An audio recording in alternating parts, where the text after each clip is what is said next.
Hai guys, welcome back to my channel. Thank you so kamu sudah menonton video saya. Oke, sebelum itu kita layan dulu intro.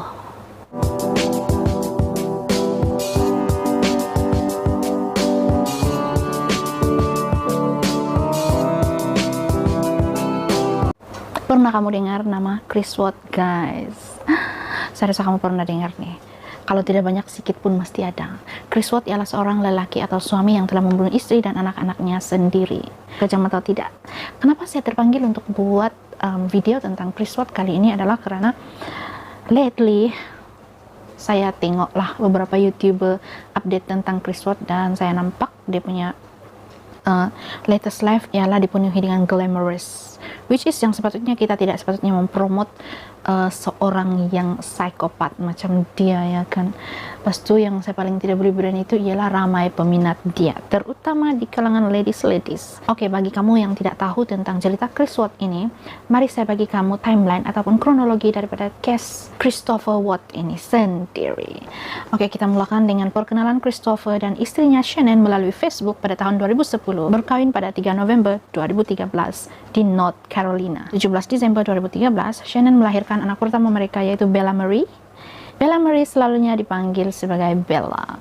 17 Julai 2015, Celeste ataupun Sissy telah lahir. Celeste Catherine Watts merupakan anak kedua mereka. Dalam hidup mereka yang bahagia, berkecukupan, boom, 2015 mereka mengesahkan bankruptcy. Kita laju pergi 2018 guys. Mei 2018, Shannon live di Facebook dan memperlihatkan background dia adalah suami dia dan anak-anak dia sedang bermain-main manja, bahagia di situ, dan kelihatan Chris Watts seorang suami yang penyayang, seorang ayah atau bapak yang sangat mesra dengan anak-anak dia.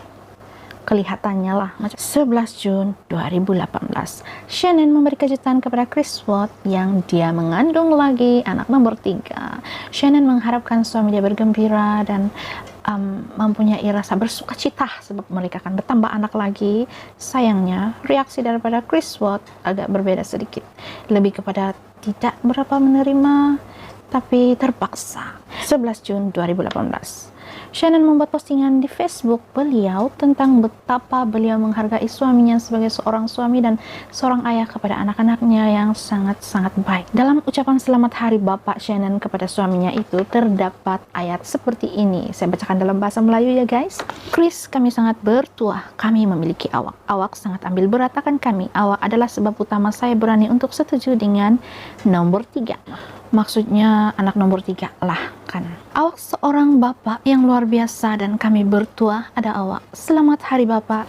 Begitulah ucapan si Shannon untuk suaminya. Pada bulan tersebut juga, yaitu pada bulan Jun 2018, sebenarnya Chris sudah mulai menjalin hubungan bersama rekan sekerjanya yang bernama Nicole Kessinger. Pada bulan yang sama, bulan yang sama si Shannon kasih tahu dia mengandung, bulan yang sama Shannon buat postingan selamat hari Bapak and so on terhadap suaminya di Facebooknya. Dan sebenarnya bulan itu juga suami dia sedang mula mendekati Nicole Kessinger, kawan satu tempat kerja, begitu, selalu jumpa and klik. Kita laju lagi pergi di bulan Julai. Tadi bulan 6 kan, sekarang bulan Julai.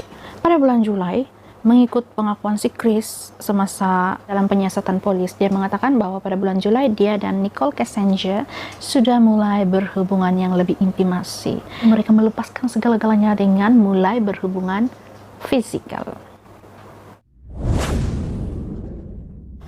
Dan ketika mereka sedang bersama itu, Chris mati-matilah meyakinkan kepada dia punya perempuan simpanan ini bahwa dia dan istrinya sudah tidak bahagia, dia dan istrinya akan bercerai, rumah tangga mereka sudah tidak bahagia, sudah tidak sehati dan sejiwa seperti dulu.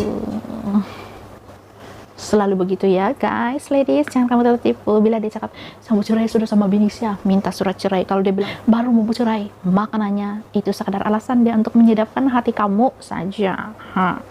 Julai 31, Chris Watts terbang ke North Carolina untuk bersama dengan istri dan anak-anaknya yang sedang bercuti, lebih tepat lagi percutian keluarga lah kan. Dan di sanalah itu si Shannon mula perasaan yang suami dia macam dingin sudah sama dia. Shannon pun mula meluahkan pada sahabat dia tentang dia punya rasa itu, kenapa suami saya begitu, mungkin kami kurang ini, mungkin kami kurang itu, jadi saya akan berusaha memperbaiki. Biasanya kalau waras itu orang kan dia akan perbaiki, bukan dia pergi curang sana kan. 4 Agustus didapati bahwa Nicole Kessinger aka perempuan yang simpanan ini telah mencari secara dalam talian selama 2 jam carian tentang baju kawin. 9 Agustus Shannon pergi luar kawasan atau pergi outstation untuk tujuan pekerjaan. 11 Agustus Chris Watts mengupah babysitter untuk menjaga si Celeste dengan si Bella supaya dia ada masa untuk bersama-sama atau dating dengan si Nicole Kessinger. 13 Agustus Shannon balik rumah. Pada pukul 2 pagi, dia sampai di rumah atas bantuan dia punya sahabat si Nicole Atkinson itu yang saya sebut tadi. Balikan. Istri sahabat baik dia nama Nicole Atkinson, suami dia punya perempuan simpanan bernama Nicole Kessinger. Jadi Nicole baik, Nicole bad. Pada pagi 13 Agustus itu sebelum pergi kerja, si Chris Watts kasih bangunlah istri dia kan. Dia kasih bangun atas dasar dia mau bawa berbincang tentang rumah tangga diorang. Malangnya dia bukannya berniat untuk mempertahankan, tetapi dia malah mau bercerai, dan juga dia turut memberitahu tentang kecurangan dia dan Nicole Kessinger. Lepas itu dalam laporan diberitahu bahwa Shannon mengatakan yang oke, kalau macam tuh kau tidak akan jumpa kami lagi. Termasuk kau tidak akan jumpa anak-anak lagi. Dia bilang. Terus si Chris Watts ini marah dan dia cekik istri dia sehingga istri dia meninggal. Dan semasa dia sedang buat dia punya urusan pembunuhan terhadap istri itu, anak dia yang pertama datang, si Bella. Dia bertanya kepada bapak dia, apa yang terjadi dengan ibu? Dia bilang. Terus si Chris Watts tidak cakap apa yang dia jawab dengan anak dia. Berakhir dengan dia balut badan istri dia dengan selimut, and then dia bawa dalam truk kereta dia kasih masuk di truk kereta dia. Kemudian dia bawa 2 anak dia, si Sissy dengan si Bella, masuk dalam kereta, dan dia kubur istri dia di kawasan tangki minyak milik syarikat yang tempat dia bekerja. Di kawasan ini guys, tempat seperti ini. Dan kalau kamu nampak kuburan si Shannon agak jauh sedikit daripada tangki itu, dan ada 2 tangki kan, Nah, di tangki itulah dia kasih masuk jasad kedua-dua anak dia, di tangki E dan tangki B. Chris Watts mengakui bahwa dia telah membunuh anaknya sebelum memasukkan jasad kedua-dua anaknya ke 2 tangki minyak yang berlainan. Kalau kamu tengok betul-betul tuh gambar guys, dia punya tangki kecil tahu lubang dia. Jadi kamu boleh bayangkan mayat seorang budak, tubuh seorang budak dipaksa masuk ke dalam lubang kecil itu untuk kasih masuk di dalam tangki. Saya tidak tahu apa yang orang idola dengan si Chris Watts ini, sedangkan dia sudah bunuh keluarga dia. Apa yang kamu suka dengan lelaki macam ini yang telah membunuh istri dia yang sedang mengandung 15 minggu. And oh ya, saya lupa kasih tahu kamu, baby di dalam kandungan Shannon yang tadi dia kasih tahu itu, yang baby nomor 3 itu ialah seorang baby boy. Sangat mengejutkan lah macam mana seorang suami boleh membunuh istri dan anak, lepas itu dia pura-pura dia cari diorang. Imagine dia sudah kasih mati istri dan anak-anak dia serta baby dalam kandungan istri dia of course, dan tiba-tiba siang dia mengaku yang dia tidak jumpa sudah anak-anak istri dia, tolong kembalikan mereka dalam di TV. Lebih kurang begitulah cerita guys tentang Chris Watts ini. Dan akhirnya dia sendiri mengaku yang dia kasih mati ini anak dan bini dia. Alasan dia sebab dia kasih mati istri dia adalah karena istri dia kasih mati anak yang pertama. Itulah konon alasan dia membunuh istri dia di awal-awal, tapi akhirnya ketahuan setelah semua siasatan dari bedah siasat, hasil siasatan kepada Chris, dan cerita yang tadi adalah cerita yang betul dia, yang saya baca kronologi itu. Nah begitulah kisah dia sebenarnya. Saya rasa tidak pernah terfikir dalam otak si Shannon yang dia akan di tangan orang yang dia cintai, sebab masa dia balik dari outstation itu, dia sudah kasih tahu kawan dia bahwa dia akan berusaha untuk mencari solusi, berusaha untuk berkomunikasi dengan suami dia supaya rumah tangga orang tidak semakin jauh jatuh. Sebab dia dapat rasa suami dia dingin sudah. Itulah cerita dia tentang Chris Watts guys.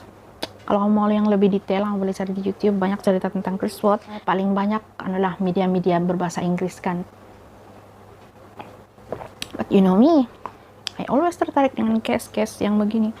Bukan sebab saya mau menjadi begitu, tapi sebagai untuk pengajaran kita semua bahwa apa yang kita lihat tidak sama dengan fakta dia.